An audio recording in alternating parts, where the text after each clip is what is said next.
Hello student, class 11th का economics का question paper है। ये कॉमन एनुअल एग्ज़ाम 23-24 सेशन का 15 फरवरी का पेपर है ये। तो जिन बच्चों का भी एग्ज़ाम नहीं हुआ है वो इसको देख लेना, और जिनका एग्ज़ाम हो गया वो अपने आंसर्स चेक कर सकते हैं एंड कमेंट करके बताइए कैसा गया आपका एग्ज़ाम।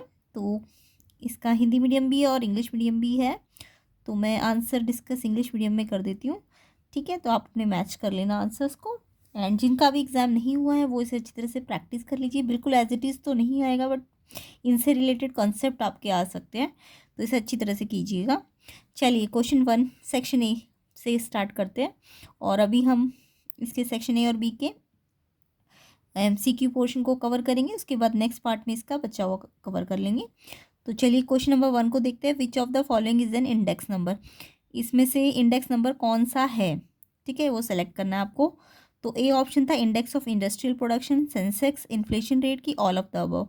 तो इंडेक्स नंबर यहाँ पे इन्फ्लेशन रेट को, इन्फ्लेशन रेट जो है ना, वो इन्फ्लेशन मतलब महंगाई दर जो होती है वो हम किससे कंपेयर करते हैं, पुराने ईयर से कंपेयर करते हैं। तो ये इंडेक्स नंबर क्या होता है? जब हम प्राइसेस को या फिर किसी भी चीज़ को, वेरिएबल्स को कंपेयर करते हैं, चेंज को किससे, प्रीवियस ईयर से, बेस ईयर से, तो इन्फ्लेशन रेट को हम इंडेक्स नंबर कहते हैं। ठीक है, तो ऑप्शन सी इसका आंसर हो जाएगा। क्वेश्चन 1 का आंसर आपका ऑप्शन सी हो जाएगा, इन्फ्लेशन रेट। ठीक है, तो यहाँ पे हिंदी में है इसका आंसर महंगाई दर। सी ऑप्शन इसका करेक्ट हो जाएगा। उसके बाद नेक्स्ट क्वेश्चन पे आते हैं। तो वीडियो को शेयर ज़रूर कीजिएगा, एंड चैनल पे नहीं है तो सब्सक्राइब भी कर लेना। तो चलिए statement 1, index number measure the absolute change in value of variable over a specific time period. और स्टेटमेंट 2 है, इन calculating the index number for base is always 100। तो दोनों को देखना है कि ट्रू है कि फॉल्स है आपकी। स्टेटमेंट 1 आपकी है, इंडेक्स नंबर एब्सोल्यूट चेंज को दिखाता है over a specific time period, no. ठीक है, ये इंडेक्स नंबर की करेक्ट डेफिनेशन नहीं है, तो फर्स्ट स्टेटमेंट इनकरेक्ट है एंड सेकंड भी इनकरेक्ट ही है, क्योंकि बेस ईयर तो कुछ भी हो सकता है ना, 100 थोड़ी ना लेते हैं हम। तो यानी सेकंड भी इनकरेक्ट है। तो जब दोनों इनकरेक्ट है, दोनों स्टेटमेंट, तो इसका मतलब ऑप्शन कौन सा हो जाएगा? बी ऑप्शन इसका करेक्ट है। स्टेटमेंट 1 भी फॉल्स है और स्टेटमेंट 2 भी फॉल्स है। ठीक है, नेक्स्ट क्वेश्चन देखते हैं। आइडेंटिफाई करना है फैक्टर को which is the reason for economic problem. मतलब इकोनॉमिक प्रॉब्लम के रीजंस आपको पता है। इकोनॉमिक प्रॉब्लम किस कारण से आती है? एक तो लिमिटेड रिसोर्स होते हैं ना, दूसरा उनकी जो यूजेस होते हैं वो अल्टरनेट्स होते हैं, इसके अलावा स्कैर्सिटी है ना। तो इकोनॉमिक प्रॉब्लम का रीज़न क्या है? Limited resources, but human wants are unlimited, है ना, तो इसलिए रिसोर्सेज के अल्टरनेट यूज़ किए जाते हैं। तो यही तो इकोनॉमिक प्रॉब्लम में आता है ना। तो इसमें आंसर होगा ए, लिमिटेड रिसोर्सेज। तो क्वेश्चन 3 का आंसर है लिमिटेड रिसोर्सेज। तो 2 का आंसर बी है, थर्ड का आंसर ए है, लिमिटेड रिसोर्सेज। नेक्स्ट देखते हैं। तो कमेंट करके बताइए कितने सही है आपके। ठीक है, और कैसा क्या एग्ज़ाम ये भी आप बताइएगा, और जिनका अभी नहीं हुआ उसे अच्छी तरह से प्रैक्टिस कीजिए, इनसे रिलेटेड आपको नॉलेज होनी चाहिए। Dash classification is done on the basis of time. कौन सा क्लासिफिकेशन है जो टाइम के बेसिस पे किया जाता है? तो टाइम के बेसिस पे हम स्पेशियल जो क्लासिफिकेशन है उसे करते हैं, और क्रोनोलॉजिकल हम ईयर के बेसिस पे करते हैं। ठीक है, तो टाइम के बेसिस पे स्पेशियल आएगा, SPATIAL, फोर्थ का आंसर होगा। और इसका जो ऑप्शन वाला क्वेश्चन है उसका आंसर टेक्सचुअल प्रेजेंटेशन होगा। यानी कि जो डाटा होता है वो अगर सेंटेंस एंड पैराग्राफ की फॉर्म में है तो वो सेंटेंस एंड पैराग्राफ है तो वो टेक्सचुअल होगा ना, वर्ड्स में है अगर तो टेक्सचुअल होता है ना। और अगर डायग्राम वाइज होता है तो टैबुलर होता है। तो इसका आंसर टेक्सचुअल प्रेजेंटेशन हो जाएगा। तो यहाँ पे सेकंड का आंसर तो पता चली गया, दोनों स्टेटमेंट इनकरेक्ट है। तो ख है इसका आंसर। थर्ड का आंसर सीमित संसाधन क है, एंड फोर्थ का आंसर स्थानिक वर्गीकरण। फिफ्थ का आंसर, ये फोर्थ का ऑप्शन वाला आंसर पाठ विषयक प्रस्तुतिकरण। तो ये इनके आंसर्स हो जाएंगे। चलिए आगे चलते हैं। क्वेश्चन नंबर 5 पे सेलेक्ट करना है करेक्ट पेयर ऑफ स्टेटमेंट। यहाँ पे करेक्ट पेयर को सेलेक्ट करना है, कॉलम 1 से कॉलम 2 का कौन सा पेयर ऑलरेडी करेक्ट हो रखा है। तो देखो, arithmetic mean sum of deviation taken mean is 1, ये मैंने आपको बता रखा है। प्लेलिस्ट की वीडियोस को चेक कर लेना। तो अरिथमेटिक मीन मैंने कहा था उनमें सम ऑफ डेविएशन जो होता है वो 0 आता है।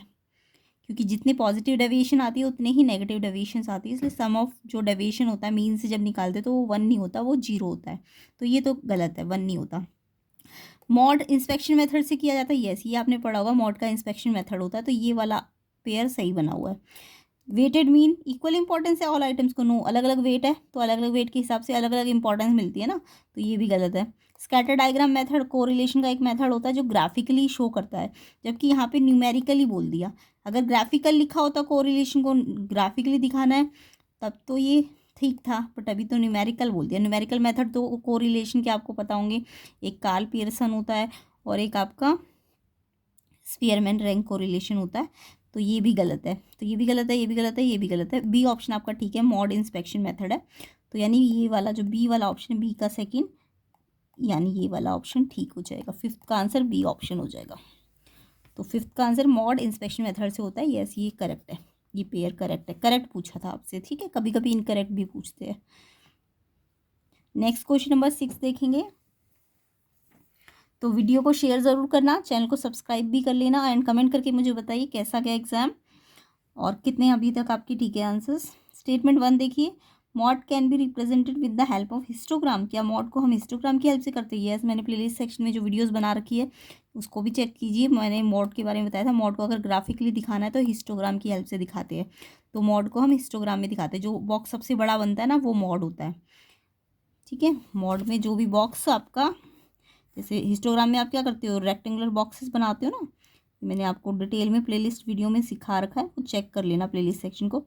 तो मान लो ये जितने भी हमने बॉक्सेस बनाए, इसमें जो सबसे बड़ा बॉक्स होता है ये वाला, ठीक है, ये वाला आपका मॉड होता है। जितने भी ये मतलब हाईएस्ट फ्रीक्वेंसी को दिखाएगा ना ये बड़ा बॉक्स, तो मॉड को अगर ग्राफिकली दिखाना है तो आप हिस्टोग्राम की हेल्प से दिखाते हो, तो स्टेटमेंट 1 तो बिल्कुल करेक्ट है। और अगर मीडियन को दिखाना है तो हम क्यूमुलेटिव फ्रीक्वेंसी डायग्राम जो होते हैं या ऑगीव कहते हैं जिन्हें, उनसे दिखाते हैं, बट मीन को हम ग्राफिकली नहीं दिखा सकते, ये याद रखना। तो मॉड को हिस्टोग्राम से दिखाते हैं, यस ठीक है। स्टेटमेंट 2, हिस्टोग्राम डिफरेंट विथ के होते हैं बट हाइट सेम होती है, नो। अभी मैंने आपको बताया तो सही, हाइट तो डिफरेंट डिफरेंट आती है, हाइट तो डिफरेंट डिफरेंट आती है। ये कह रहा है हाइट सेम होती है, नो, हाइट तो डिफरेंट डिफरेंट आती है ना इसकी। विथ यस कभी कभी अलग भी हो जाती है, बट हाइट तो हमेशा ही अलग होती है, तो यानी स्टेटमेंट 2 इनकरेक्ट है आपकी। तो अगर फर्स्ट तो करेक्ट है बट सेकंड इनकरेक्ट है, इसलिए ऑप्शन ए इसका करेक्ट आंसर है, ठीक है। तो स्टेटमेंट 1 करेक्ट है बट ये सेकंड वाली इनकरेक्ट है, ऑप्शन ए है ना, स्टेटमेंट 1 ट्रू है, सेकंड वाली फॉल्स है, ए ऑप्शन इसका आंसर हो जाएगा क्वेश्चन नंबर 6 का। नेक्स्ट क्वेश्चन देखेंगे, विच of the following is a merit of mode. Mod का कौन सा मेरिट है, मेरिट मतलब गुण है। तो मॉड क्या करता है, सिंपल कैलकुलेशन करता है, ग्राफिकल रिप्रेजेंटेशन भी हो सकती है या दोनों हो सकती है, ए और बी, या फिर कॉम्प्लेक्स प्रोसेस है ग्रुपिंग करने का, नो। मॉड के आपने मेरिट्स पढ़े होंगे, मॉड में सिंपल कैलकुलेशन होती है और ग्राफिकली भी आप उसको रिप्रेजेंट कर सकते हो, वो मैंने तरीका भी आपको बताया था हिस्टोग्राम के थ्रू, ठीक है। तो यानी ये दोनों ही आंसर है, बट ये दोनों पे दो पे टिक तो नहीं लगा सकते, तो इसलिए सी ऑप्शन आपका आंसर हो जाएगा। क्वेश्चन नंबर 7 का आंसर आपका सी ऑप्शन हो जाएगा, दोनों ही आंसर है, ठीक है। एंड इसका जो ऑप्शन वाला क्वेश्चन है,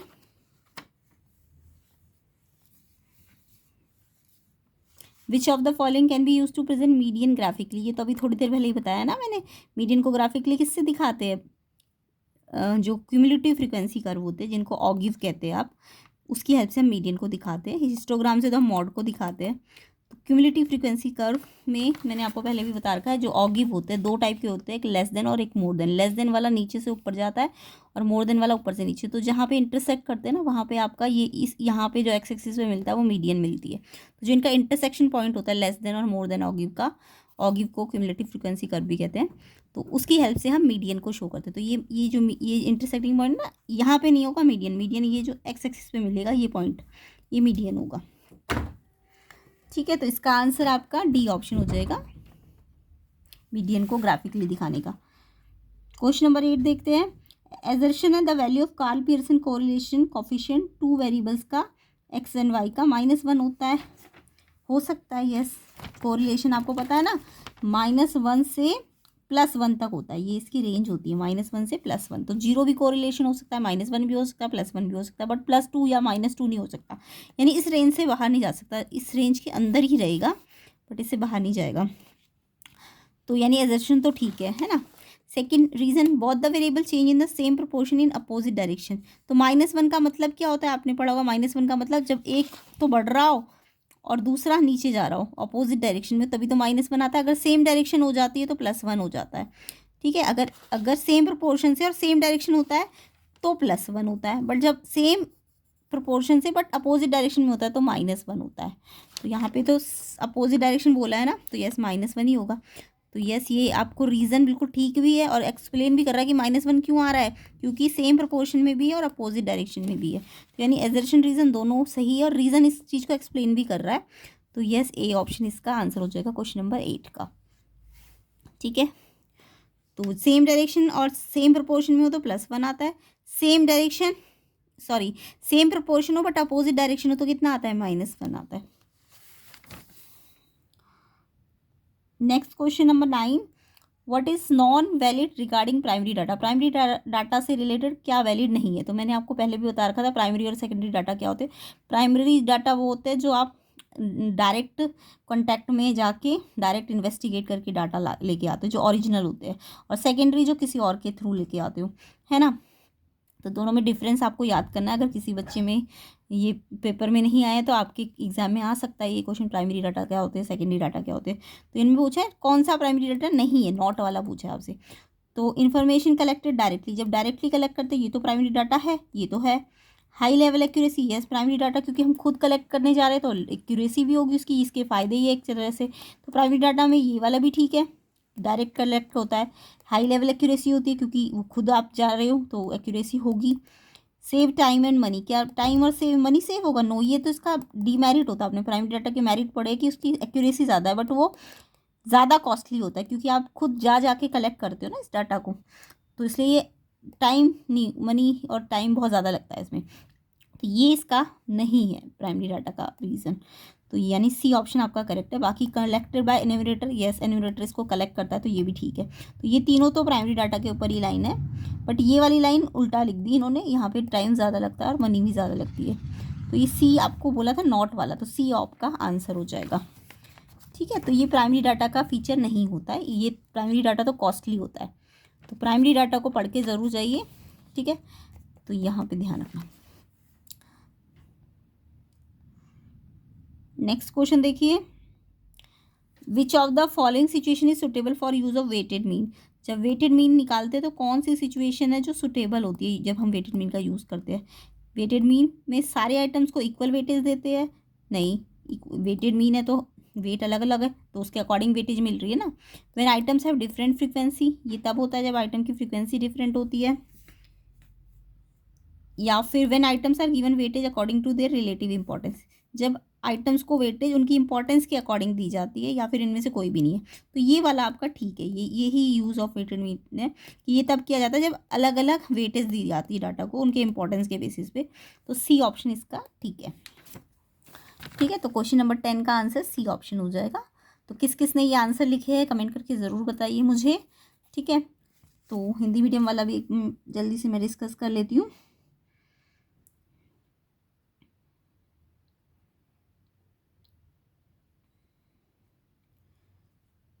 तो यहाँ पे कॉलम को सही से अरेंज करना था, तो बहुलक वाला कॉलम आपका ठीक है, निरीक्षण विधि, बी ऑप्शन इसका आंसर हो जाएगा। उसके बाद आया चित्रों की सहायता से बहुलक को दर्शाया जा सकता है, यस ठीक है, बट ऊंचाई अलग अलग होती है इनकी, तो यानी कि ये वाला गलत है, तो इसका भी आंसर बी ऑप्शन हो जाएगा।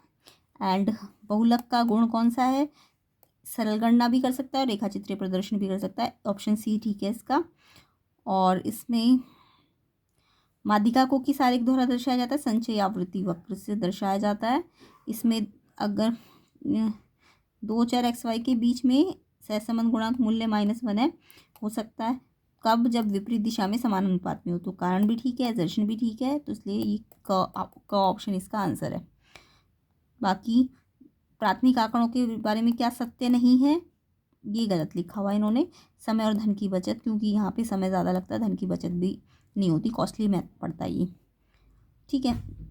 चलिए अब सेक्शन बी पे आते हैं। तो अभी मैं फ़िलहाल इसके जस्ट ऑप्शन वाले क्वेश्चंस करा रही हूँ। ये वाले जो न्यूमेरिकल वाले क्वेश्चंस है बड़े बड़े, ये हम नेक्स्ट वीडियो में कवर करेंगे, नेक्स्ट वीडियो इसके बाद ही आ जाएगा। तो बाकी मार्किंग स्कीम इसकी अभी इसके बाद ही तुरंत की तुरंत डल जाएगी, तो मार्किंग स्कीम को भी आप देख लेना आंसर की को, जो ऑफिशियल आंसर की होती है, ठीक है। बाकी प्लेलिस्ट सेक्शन को ज़रूर चेक कर लीजिए अगर जिनका एग्ज़ाम अभी नहीं हुआ है, उसमें मैंने बहुत डिटेल में समझाया हुआ है। क्वेश्चन नंबर 18 देखिए, identify the fixed cost among the following, section B. तो यहाँ पे फिक्स्ड कॉस्ट को आइडेंटिफाई करना है। तो आपको मैंने प्रीवियस वीडियो में बताया था फिक्स्ड कॉस्ट क्या होती है और वेरिएबल कॉस्ट क्या होती है। फिक्स्ड कॉस्ट वो खर्चा जो फिक्स्ड फैक्टर पे करते हैं, और वेरिएबल कॉस्ट वो खर्चा होता है एक्सपेंडिचर विच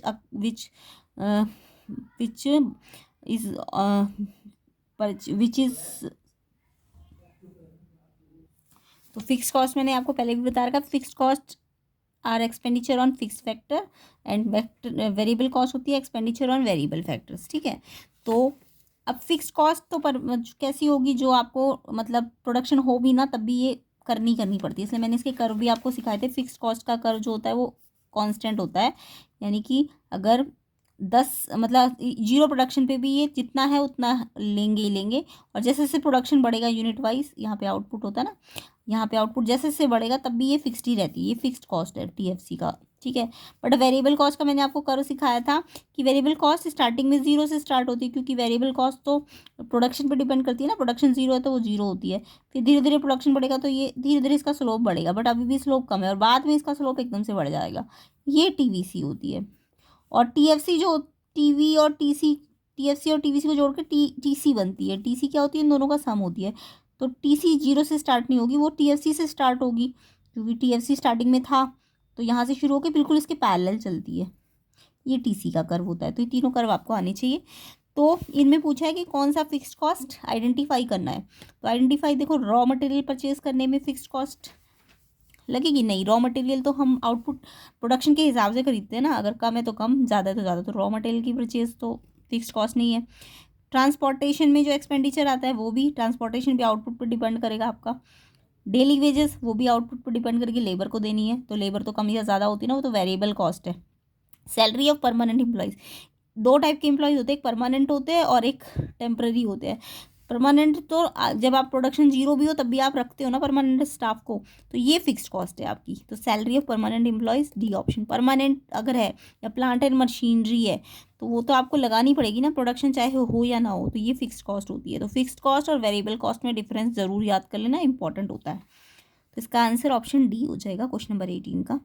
19 देखो, विच of the following is a characteristic of A perfectly competitive market. तो ये मैंने बहुत डिटेल में समझाया था आपको प्रीवियस वीडियो में।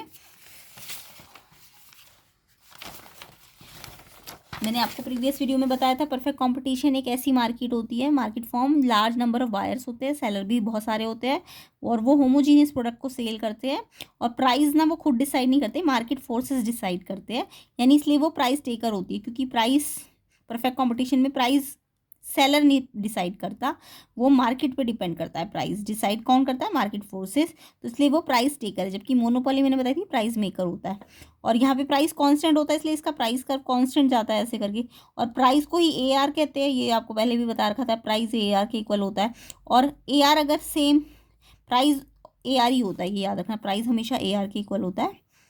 तो और यहाँ पे एआर और एमआर भी इक्वल ही हो जाते हैं परफेक्ट कॉम्पिटिशन में, एमआर भी कांस्टेंट होता है परफेक्ट कंपटीशन में, एआर जितना होगा, जितना प्राइस होगा, उतना ही एमआर भी आता है, ठीक है। जबकि मोनोपोली में एआर कर्व या प्राइस कर्व ऐसे ऊपर से नीचे आता है, क्योंकि इनिशियल जब आउटपुट कम होता है तो प्राइस ज़्यादा होता है, बट जैसे जैसे आउटपुट ज़्यादा बेचना होगा तो प्राइस गिरता चला जाता है। तो ये मोनोपोली का होता है, ये परफेक्ट कॉम्पिटिशन का कर्व होता है। तो ये आपको नॉलेज होगी तो परफेक्ट कॉम्पिटिशन के क्वेश्चन आपके हो जाएंगे। तो परफेक्ट कॉम्पिटिशन में क्या होता है, फ्री एंट्री एंड एग्जिट भी होती है, ये भी एक इसका फीचर होता है। बट बाकी फीचर्स की बात करें तो डाउनवर्ड स्लोपिंग डिमांड कर, नो, अभी मैंने डिमांड कर आपको इसका बताया है। इसका डिमांड कर कैसा बताया, इसका डिमांड कर, क्योंकि इसमें प्राइस खुद डिसाइड नहीं होते, मार्केट डिसाइड करती, तो प्राइस तो होमोजीनियस प्रोडक्ट है ना, तो प्राइस चेंज नहीं कर सकते, प्राइस जितना है उतना ही रहेगा पूरी मार्केट में, वो कांस्टेंट रहेगा, और प्राइस एआर एमआर सब कांस्टेंट ही रहेंगे। प्राइस तो हमेशा एआर ही होता है, बट एमआर हमेशा एमआर एआर के इक्वल नहीं होता, लेकिन परफेक्ट कंपटीशन में एमआर एआर प्राइस सब इक्वल होते हैं, तो इसलिए इसका कर्व ऐसा जाता है। तो यहाँ पे इन्होंने कहा डाउनवर्ड स्लोपिंग डिमांड कर रही है, तो मोनोपोली का फीचर, ये गलत है। प्रोडक्ट डिफरेंशिएशन, ये आपका मोनोपोलिस्टिक कंपटीशन का फीचर होता है। प्रोडक्ट डिफरेंशिएशन ब्रांड के अकॉर्डिंग या फिर पेटेंट राइट, ब्रांड के अकॉर्डिंग प्रोडक्ट में डिफरेंशिएशन आता है, ये आपका मोनोपोलिस्टिक कंपटीशन होता है। फ्री एंट्री एंड एग्जिट, ये आपका परफेक्ट कंपटीशन का फीचर होता है, क्योंकि इसमें एंट्री भी फ्री हो सकती है, एग्जिट भी कभी भी कर सकते हैं, इसलिए यहाँ पे नॉर्मल प्रॉफिट चलता है पूरे लॉन्ग रन में। कैसा चलता है लॉन्ग रन में? Normal profit. और marginal revenue greater than AR, no, अभी बताया मैंने, मार्जिनल रिवेन्यू और AR इक्वल होता है परफेक्ट कंपटीशन में। तो ना तो ये फीचर इसका, ना ये, तो कौन सा फीचर बचा? सी ऑप्शन इसका आंसर हो जाएगा। कि इन्होंने पूछा कौन सा फीचर है इसके पास, तो फ्री एंट्री एंड एग्जिट होता है इसमें। तो जितने भी मार्केट फॉर्म्स हैं उन्होंने अच्छी तरह से पढ़िए, उनके फीचर्स पढ़िए, उनकी डेफिनेशंस पढ़िए, उनकी डिमांड करवानी चाहिए आपको, इंपॉर्टेंट है। Next question, if the total product is declining but will be say about the marginal product of A factor. तो यहाँ पे मैंने लॉ ऑफ वेरिएबल प्रोपोर्शन आपको कहा था, याद कर लेना, इंपॉर्टेंट होता है। उसमें 3 स्टेजेस आती है, वो आपको याद करनी होती है। MP और TP में क्या रिलेशन होता है। तो TP डिक्लाइन जब करता है तो MP कैसा होता है, तो इसे भी मैंने आपको डिटेल में पहले समझा रखा है, तो प्लेलिस्ट सेक्शन की वीडियो को जरूर चेक कीजिएगा। तो relation between TP and MP क्या होता है? इनिशियली TP इंक्रीज करता है इंक्रीजिंग रेट से, उस टाइम पे MP राइज करता है। फिर TP सेकंड स्टेज में इंक्रीज तो करता है बट डिमिनिशिंग रेट से करता है, तो उस टाइम पे MP फॉल करता है। और जब TP मैक्सिमम होता है तो MP 0 होता है उस टाइम पे, और जब TP डिक्रीज करता है तो MP नेगेटिव पे चला जाता है। तो यानी कि MP तो देखो पहले राइज कर रहा है, फिर फॉल कर रहा है, फिर 0 भी हो रहा है, फिर नेगेटिव भी हो रहा है। यानी MP कभी सिर्फ राइज नहीं करेगा, वो राइज भी करेगा, फॉल भी करेगा, 0 भी हो जाएगा, नेगेटिव भी हो जाएगा, पॉजिटिव भी हो जाएगा, नेगेटिव भी हो जाएगा, 0 भी हो जाएगा। TP जो है वो इनिशियली इंक्रीज करता है बहुत तेज़ी से, फिर इंक्रीज तो करता है बट डिमिनिशिंग रेट से। जब ये इंक्रीज कर रहा है डिमिनिशिंग रेट से तब MP फॉल करता है, और जब ये मैक्सिमम होता है तो 0 होता है, और फिर TP डिक्रीज करता है तो MP नेगेटिव पे चला जाता है लास्ट में। ठीक है, तो ये रिलेशनशिप होती है, इसमें लॉ ऑफ वेरिएबल प्रोपोर्शन आता है, उसका ग्राफ आपको आना चाहिए और स्टेटमेंट वाइज उसे लिखना आना चाहिए, इंपॉर्टेंट है। तो यहाँ पे आपको पूछा अगर TP डिक्लाइन कर रहा है, तो यानी ये लास्ट वाला केस पूछा है, TP डिक्रीज करता है तो MP कैसा होता है? नेगेटिव होता है ना, तो MP 0 होता है? नो, MP तो 0 मैक्सिमम पे होता है जब TP maximum. MP will increase? No, MP negative पे जा रहा है, यानी गिर ही रहा है। राइज तो बस तब करता है जब ये इंक्रीजिंग रेट से चल रहा होता है। Marginal product will be negative, yes, ये ठीक है आपका। जब TP डिक्रीज करता है या डिक्लाइन करता है तो MP क्या हो जाता है? नेगेटिव हो जाता है। तो ये तभी आएगा आपको जब आपको इनकी रिलेशनशिप आती होगी। तो क्वेश्चन नंबर 20 का आंसर C ऑप्शन हो जाएगा। तो 20 का आंसर C ऑप्शन है। MP अगर TP डिक्लाइन करेगा तो MP नेगेटिव होगा। Question number 21, in case of dash margin opportunity cost the production possibility curve is a straight line. तो देखो प्रोडक्शन पॉसिबिलिटी कर्व आपने पढ़ा होगा, PPC कहते हैं जिसको हम, ठीक है, इसके बारे में ज़रूर डेफिनेशन याद करके जाना, PPC क्या होता है। ये वैसे तो इसका कॉन्केव शेप आती है, ये PPC की शेप कैसी आती है? कॉन्केव होती है PPC की शेप, ठीक है, याद रखना। ये तब होती है जब MRT, जो इसका स्लोप होता है, MRT स्लोप ऑफ PPC, वो आपका सेम नहीं होता, इंक्रीज कर रहा होता है, स्लोप इंक्रीज कर रहा होता है, तो कैसी शेप देता है? ये कॉन्केव। अब ये जो स्लोप होता है PPC का, वो या MRT निकालने का जो फॉर्मूला होता है वो मैंने प्रीवियस वीडियो में भी सिखाया था आपको।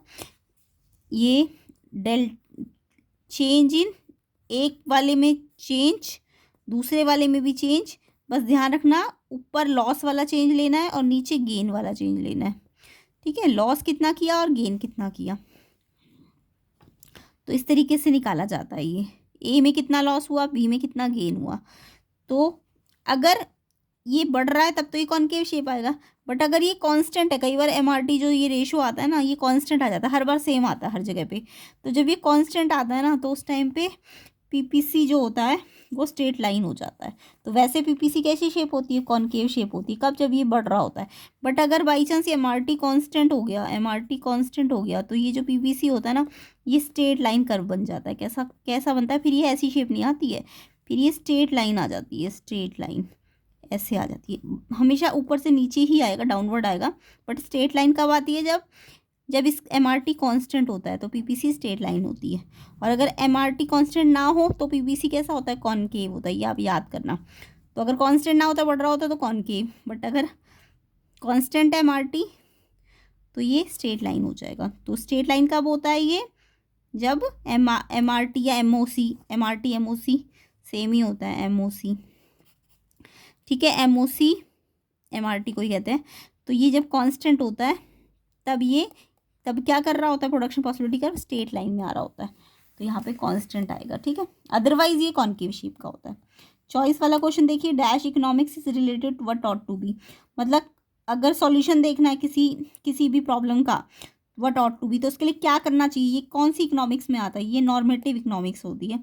हाँ, अगर पूछे कि प्रॉब्लम क्या है तब तो पॉजिटिव होती है, बट उसके लिए क्या करना चाहिए, उसका सोल्यूशन क्या है, उसके लिए नॉर्मेटिव इकोनॉमिक्स होती है।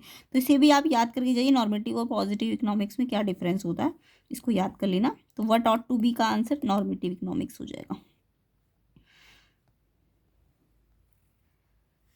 नेक्स्ट क्वेश्चन नंबर 22 देखते हैं। Which one of the following factor will be responsible for rise in the equilibrium price of A commodity, इनमें से कौन सा फैक्टर है जो equilibrium price of A commodity के लिए रिस्पॉन्सिबल है। तो अगर इक्विलिब्रियम प्राइस कमोडिटी का बढ़ रहा है तो कौन सा फैक्टर के कारण बढ़ रहा होता है इक्विलिब्रियम प्राइस। तो इक्विलिब्रियम प्राइस का मतलब तो मैंने आपको बताया था,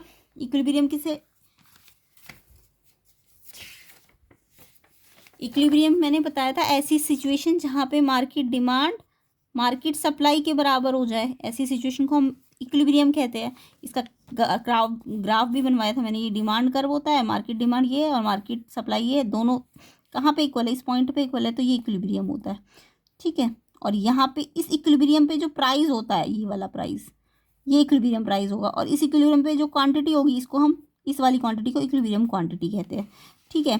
तो equilibrium is a stage where market demand equal to market supply. तो अगर इक्विलिब्रियम प्राइस आ गया, इक्विलिब्रियम प्राइस, तो आपको बस एक वर्ड डाल देना, price in which market demand equal to market supply.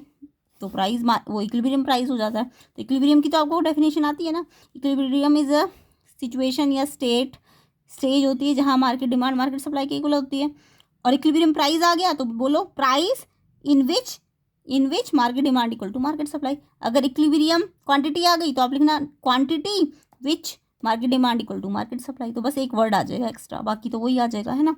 तो यहाँ इक्विलिब्रियम प्राइस के बारे में पूछा है, तो इक्विलिब्रियम प्राइस का मतलब तो समझ आ गया। तो उसको वो अगर बढ़ रहा है तो इसके लिए कौन सा फैक्टर रिस्पॉन्सिबल है, तो इसके लिए बी ऑप्शन ठीक है, increase in the price of substitute good.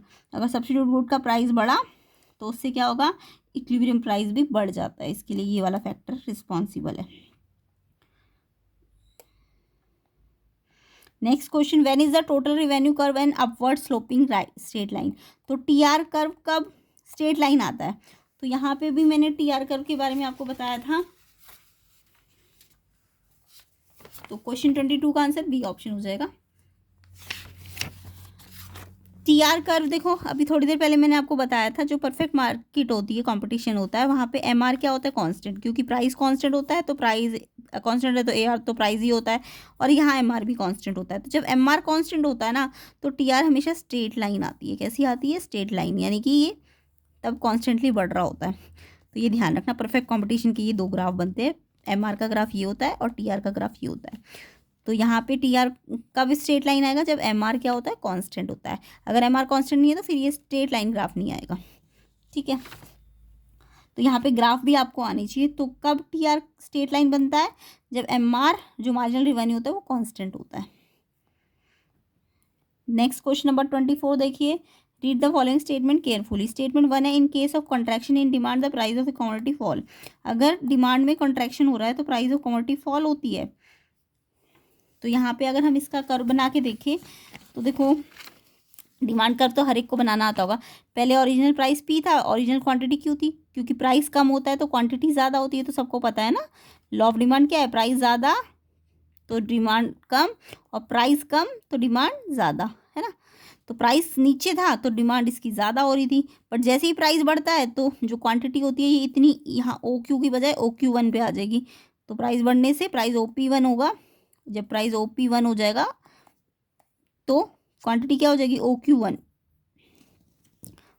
One, यानी कि क्वांटिटी ओ क्यू से प्राइस ओ पी वन जैसे ही होगा तो ओ क्यू से ओ क्यू वन पे शिफ्ट हो जाएगी, यानी पहले आ जाएगी। तो ये वाला यहाँ पे कर बच्चा, पहले ये था डी डी कर, ये पॉइंट था, अब ये हो गया, तो बताओ इसमें क्या हुआ है, यहाँ पे कम हुआ है ना, यानी कम मतलब कॉन्ट्रैक्शन हुआ है डिमांड में। तो डिमांड में कॉन्ट्रैक्शन मतलब ऊपर जाता है ग्राफ के, ये पॉइंट यहाँ से ऊपर जा रहा है ना, ठीक है। तो अगर कॉन्ट्रैक्शन हुआ है डिमांड में, कब हुआ होगा, जब प्राइस बढ़ा होगा, तो ये अपवर्ड जाता है स्लोप। तो यहाँ पे यही पूछ रहे हैं कि कॉन्ट्रैक्शन में प्राइस ऑफ कमोडिटी फॉल करता है, नो, कॉन्ट्रैक्शन में तो प्राइस तो बढ़ता है ना, यानी फर्स्ट स्टेटमेंट तो इनकरेक्ट है आपकी, है ना। दूसरा, purchasing more quantity of good by the consumer when the price of good remains the same is called increase in demand. Increase in demand आपने पढ़ी होगी, जब डिमांड के प्राइस को छोड़कर बाकी के फैक्टर चेंज होंगे, जैसे कि रिलेटेड गुड के प्राइसेस चेंज हो रहे होंगे, इनकम चेंज हो रही होगी, तो तब कौन सा केस बनता है, इंक्रीज इन डिमांड का। जब खुद का प्राइस कम ज़्यादा हो रहा होता है तब तो ये वाला केस बनता है, ये वाला कॉन्ट्रैक्शन या एक्सटेंशन का। बट जब अदर फैक्टर चेंज हो रहे होते हैं तो या तो डिमांड कर्व आगे शिफ्ट हो जाता है या पीछे शिफ्ट हो जाता है, तब प्राइस की लाइन कोई चेंज नहीं होती है, प्राइस वाली लाइन ऐसी रहेगी, ठीक है, वो कांस्टेंट रहेगी। But demand curve original DD अगर ये था, तो अगर इंक्रीज इन डिमांड होगी तो डिमांड कर्व आगे लेफ्ट राइट वर्ड शिफ्ट हो जाती है, और अगर डिक्रीज इन डिमांड होगी तो यहाँ पे शिफ्ट हो जाएगी, ठीक है। तो अगर आपका रिलेटेड गुड सब्स्टिट्यूट गुड का कोई केस आए, तो या तो ये वाला ग्राफ बनाना है, तब आपको या तो ये आगे जाएगा डीडी कर्व या पीछे जाएगा, इंक्रीज हो रही है तो आगे चला जाएगा, डिक्रीज हो रही है तो पीछे चला जाएगा, समझ आया। तो यहाँ पे सही बोला है कि अगर more quantity of good consumer करता है, खरीदता है, परचेज करता है, तो प्राइस ऑफ गुड जो होता है वो सेम ही रहता है इंक्रीज इन डिमांड में। यस, इंक्रीज इन डिमांड में प्राइस कर्व कैसा रहता है, सेम ही तो रहता है हर जगह पे। तो सेकंड वाला ठीक है, बट फर्स्ट वाला गलत है।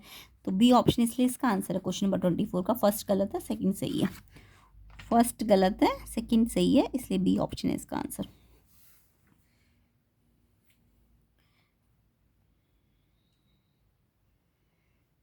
क्वेश्चन नंबर 25 देखते हैं।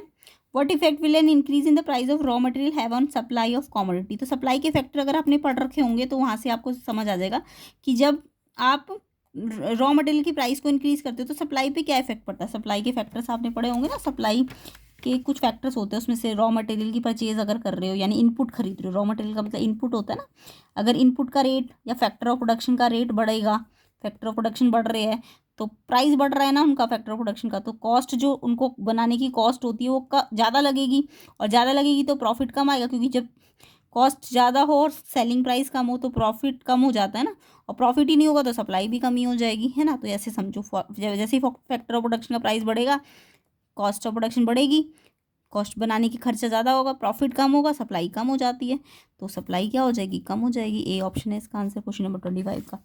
तो अगर इन रॉ मटेरियल खरीदने में ज़्यादा खर्च हो रहा है, प्रोडक्शन कॉस्ट ज़्यादा आ रही है, तो सप्लाई कम हो जाएगी, सप्लाई कम हो जाएगी। ए ऑप्शन इसका आंसर है। Next question, what effect will technological progress have on the supply of a good. अगर कोई टेक्नोलॉजिकल प्रोग्रेस हो रही है, टेक्नोलॉजी एडवांस हो रही है, मॉडर्न हो रही है, तो सप्लाई का क्या इफेक्ट पड़ेगा। तो देखो, जैसी मॉडर्न टेक्नोलॉजी आती है तो उसका कॉस्ट कम आने लगता है, जो उसको बनाने का खर्चा है वो कम हो जाता है, और प्रॉफिट, अगर कॉस्ट कम आती है तो प्रॉफिट बढ़ जाता है, तो सप्लाई भी बढ़ जाएगी, ठीक है ना। तो सप्लाई क्या हो जाएगी इस केस में, बढ़ जाएगी। अगर आउटडेटेड टेक्नोलॉजी होती तो सप्लाई कम हो जाती। तो सप्लाई के आपको फैक्टर्स याद करने पड़ेंगे, ठीक है। और यहाँ पे अगर डायग्राम बनाने को आ गया तो, क्योंकि यहाँ पे सप्लाई प्राइस वाला कोई फैक्टर नहीं है, प्राइस वाला फैक्टर होता तो सप्लाई में एक्सटेंशन या कॉन्ट्रैक्शन आता, बट अदर फैक्टर है, ये अदर फैक्टर में आता है ना मॉडर्न टेक्नोलॉजी, तो ये अदर फैक्टर है, तो इसमें प्राइस की लाइन तो चेंज होगी नहीं, बट सप्लाई कर्व जो होगा इंक्रीज हो जाएगा। इंक्रीज का मतलब अगर सप्लाई कर्व ऐसा था, ये होता है ना एसएस कर्व, ऐसे बनता है एसएस कर्व, तो ये नया वाला ऐसे बन जाएगा। सप्लाई कर्व इंक्रीज मतलब इधर राइट वर्ड शिफ्ट हो जाएगा, और घट रही होती तो लेफ्ट वर्ड शिफ्ट हो जाता। तो ये इसके कर्व भी मैंने समझा दिया आपको। Next question number 26, read the following statement and choose the correct option. यहाँ पे स्टेटमेंट पढ़नी है और फिर करेक्ट ऑप्शन पे टिक करना है। एजर्शन है, in a perfectly competitive market average revenue is always equal to the marginal revenue. अभी थोड़ी देर पहले मैंने इतनी बार बता दिया आपको, ये परफेक्टली कॉम्पिटिटिव मार्केट में क्या होता है, परफेक्ट कॉम्पिटिशन में मैंने आपको बोला था प्राइस सेम रहता है, प्राइस सेम रहता है तो एमआर भी कांस्टेंट ही रहता है, तो प्राइस एमआर एआर ये सब इक्वल ही तो होते हैं परफेक्ट कॉम्पिटिशन में, तो एमआर कांस्टेंट होता है यहाँ पे। तो ये तो बहुत बार कर लिया आपने, है ना। तो यहाँ बोला परफेक्ट मार्केट में एआर जो होता है वो इक्वल होता है एमआर के, यस ट्रू है ये, है ना, एआर एमआर के इक्वल ही तो आ रहा है, तो बिल्कुल ठीक है एजर्शन, तो एआर एमआर के इक्वल ही होता है। नेक्स्ट रीजन है परफेक्टली कॉम्पिटिटिव मार्केट में each additional unit of good is sold by reducing the price of the product. No, ये तो मोनोपोली की फीचर होती है कि ज़्यादा तभी बिकता है जब प्राइस कम करना पड़ता है। तो मोनोपोली का ग्राफ मैंने अभी बताया था आपको। मोनोपोली में क्या बताया था अभी आपको कि मैंने इसका जो प्राइस कर होता है वो ऊपर से नीचे होता है, प्राइस ए आर इक्वल होता है ना, प्राइस ही ए आर होता है हमेशा। तो इसका कर तो ऊपर से नीचे जा रहा था, यानी प्राइस ज़्यादा है तो कम कम प्रोडक्ट सेल होंगे, और जब कम करोगे प्राइस तभी ज़्यादा सेल होगी। तो ये मोनोपोली का फीचर है। ये वाला ग्राफ किसके लिए बनता है? मोनोपोली के लिए बनता है ना। तो मोनोपोली का फीचर है, परफेक्ट का थोड़ी ना है ये। तो अगर गुड ज़्यादा सोल्ड करने हैं तो प्राइस को कम करना पड़ता है। ये किसका फीचर है? ये मोनोपोली का। तो सारे फीचर्स आपको याद करने हैं। तो रीज़न गलत है आपका, एजर्शन ठीक है बट रीज़न गलत है, इसलिए ऑप्शन सी इसका आंसर हो जाएगा। एजर्शन गलत है, एजर्शन सही है, रीज़न गलत है ना।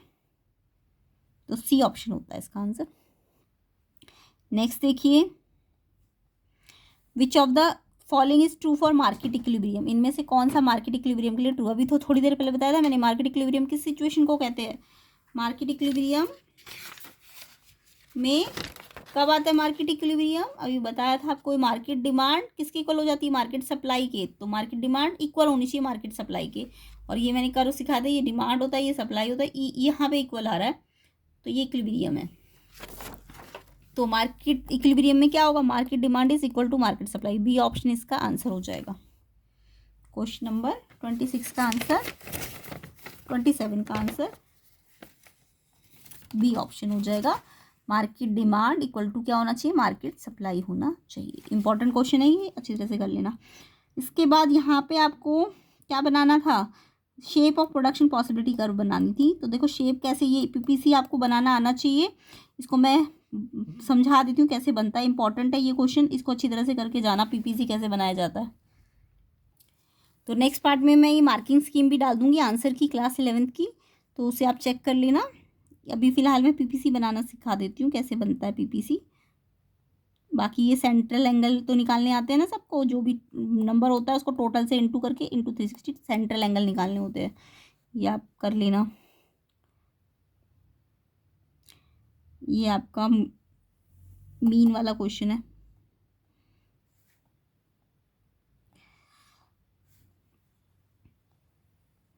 तो ये मार्किंग स्कीम इसके बाद नेक्स्ट पार्ट में डल जाएगी, तो उसको देख लेना, पूरी कवर कर दूंगी मैं। ये रैंक वाला क्वेश्चन भी जो आया हुआ है वो भी सॉल्व करके इसका आंसर इतना आना चाहिए।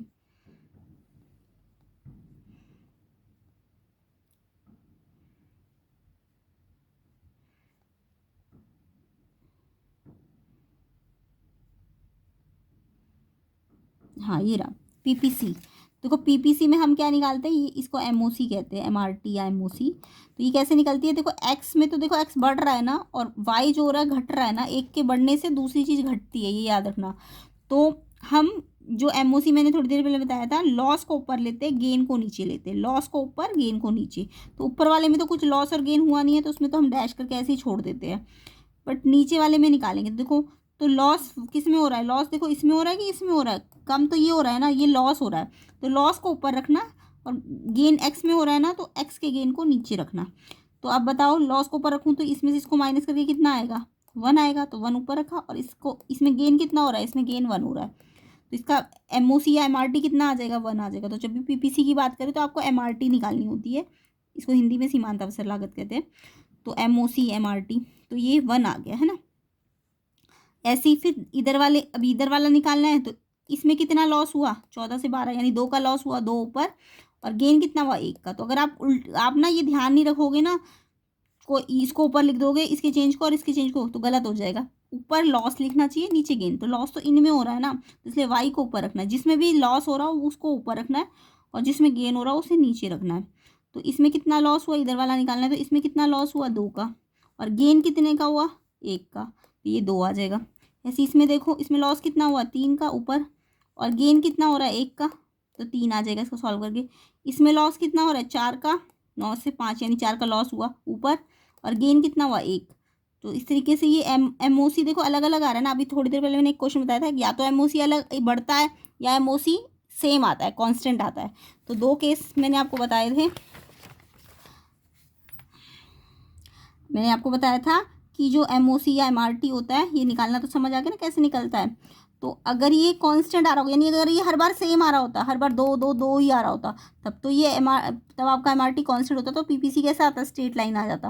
बट अभी क्वेश्चन में क्योंकि ये अलग अलग आ रहा है ना, बढ़ रहा है, तो MRT अगर बढ़ रहा है तो PPC की शेप मैंने बोली थी ना कॉनकेव आती है। तो अब PPC की आपको शेप बनानी है और फिर देखना वो ऐसी शेप आ जाएगी।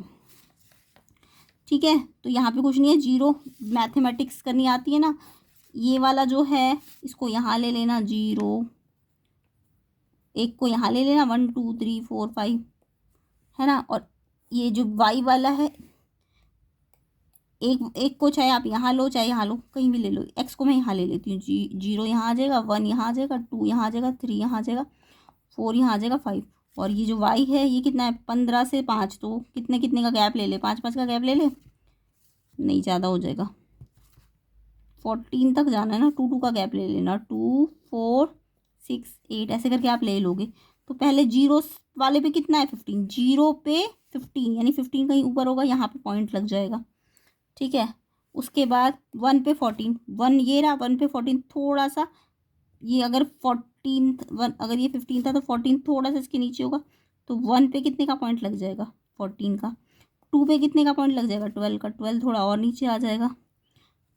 3 पे 9 का, 3 पे 9 थोड़ा और नीचे आ जाएगा। तो ऐसे करके इसकी शेप देख रहे हो ना, ऐसे करके नीचे तक ऐसे आ जाएगी। तो ये ऐसी शेप का बन जाता है। तो इसको ग्राफिकली तो मैथ्स आता है ना, एक जगह एक्स जगह पे यहाँ के पॉइंट लो, इधर वाले वाई के लो, और फिर इसकी सीध पे जीरो पे 15 का, जीरो पे 15 पे पॉइंट लगाओ, एक पे 14 पे पॉइंट लगाओ, तो पॉइंट को जोड़ दो, तो ये PPC आ जाता है। ये शेप कब आती है, जब ये लगातार बढ़ रहा होगा, तो ये कॉनकेव शेप आएगी। और अगर ये कांस्टेंट आ रहा होगा, हर बार सेम आ रहा होगा, तब ये स्ट्रेट लाइन आ जाता है PPC आपका। तो ये बनाना आना चाहिए, इसलिए मैंने एक्स्ट्रा में बता दिया आपको। तो ये मैंने आपको इसलिए बता दिया, इंपॉर्टेंट है, इसलिए प्रैक्टिस ज़रूर कीजिए इसकी। और बाकी ये सारे क्वेश्चंस मैं नेक्स्ट पार्ट में सॉल्व कर दूंगी, नहीं तो मार्किंग स्कीम में डाल ही दूंगी इसके तुरंत बाद, तो उसमें चेक कर लेना सारे क्वेश्चंस के आंसर। ठीक है, तो हिंदी मीडियम वालों को तो सारा आंसर मार्किंग स्कीम में ही मिल जाएगा, तो वहाँ से चेक कर लेना। ठीक है, तो वीडियो को शेयर कर दीजिए एंड चैनल को सब्सक्राइब भी कर लीजिए। ठीक है, मैथ्स के क्वेश्चन पेपर भी यहाँ पे सॉल्व मिल जाएंगे आपको, उसके सोल्यूशंस, तो उसके लिए आप मैथ्स का पेपर जब भी आएगा, प्लेलिस्ट बनी हुई है मैथ्स की क्लास 11 की, उसको चेक कीजिएगा। और इन सब के आंसर्स आपको नेक्स्ट पार्ट में मिल जाएंगे आंसर की के साथ, तो आंसर की ऑफिशियल है वो, उसको चेक कर लेना। ठीक है, बाकी इनसे रिलेटेड टॉपिक्स को आपको पढ़ के जाना है, अगर नेक्स्ट अगली जिनका पेपर इसके अगले दिन है, तो उनको इनसे रिलेटेड टॉपिक पढ़ने हैं। बाकी प्लेलिस्ट की वीडियो को ज़रूर चेक कर लेना। एंड एग्ज़ाम कैसा गया जिन बच्चों का, वो भी कमेंट करके बताइए।